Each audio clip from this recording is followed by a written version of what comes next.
darkness, my old friend, I've come to talk with you again, because a vision softly creeping left its seeds while I was sleeping, and the vision that was planted in my brain still remains within the sound of silence. In restless dreams I walked alone, narrow streets of cobblestone,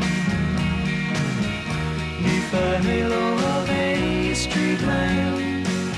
I turned my collar to the cold and damp, when my eyes were stabbed by the flash of a neon light that split the night and touched the sound of silence. And in the naked light I saw 10,000 people, maybe more, people talking without speaking, people hearing without listening, people writing songs that voices never share. No one dared disturb the sound of silence. Fool, said I, you do not know, silence like a cancer grows.